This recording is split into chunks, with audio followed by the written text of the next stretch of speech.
Hello, আসসালামু আলাইকুম। সবাই কেমন আছেন? আজকে আমরা শিখব ওয়াও স্লাইডারের যে ওয়াটারমার্কটা থাকে সেটা কি করে রিমুভ করা যায়। তো চলুন শুরু করি।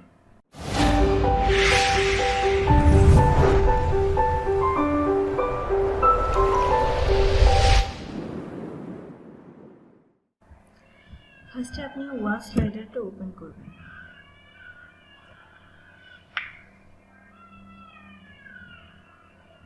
তারপর কিছু ইমেজ সিলেক্ট করবেন।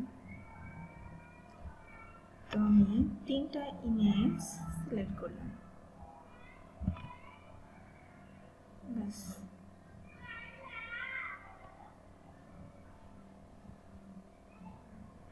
এটা আমি কাস্টম সাইজ দিলাম।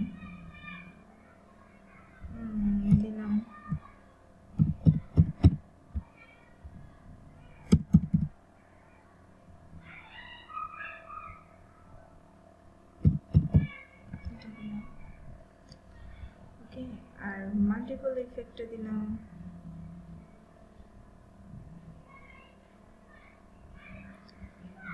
শিফট দিই।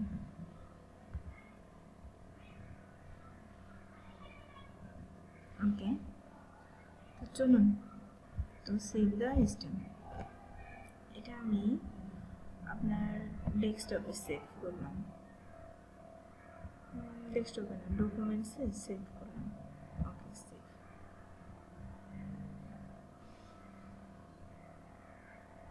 দেখুন, এখানের মধ্যে আপনি যে ওয়াও স্লাইডার ওয়াটারমার্ক দেখতে পাচ্ছেন।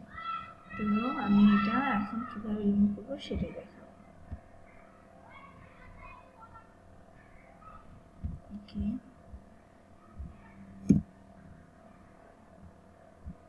আমি এটা কোথাও, এই যে ওয়াও স্লাইডার,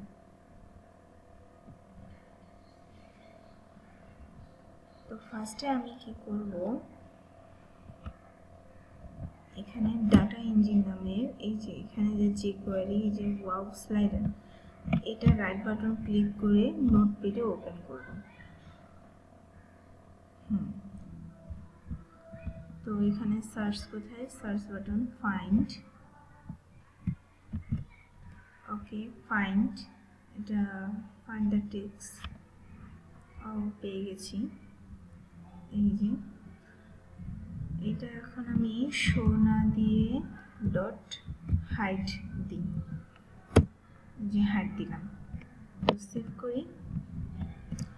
তো আরেকটা কাজ করতে হবে আপনার, এখানে যে ডাটা ইঞ্জিন ইমেজেসগুলো আছে যে 3টা, এই 3টা ডিলিট করে আপনি আগে যে ডাউনলোডের যে 3টা আর কি সিলেক্ট করছিলেন, যে 3টা পিকচার, সেই পিকচার কপি করে আপনি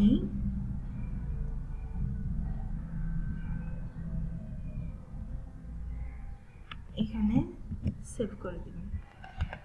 তো ঠিক আছে, তো সেভ হয়ে গেল।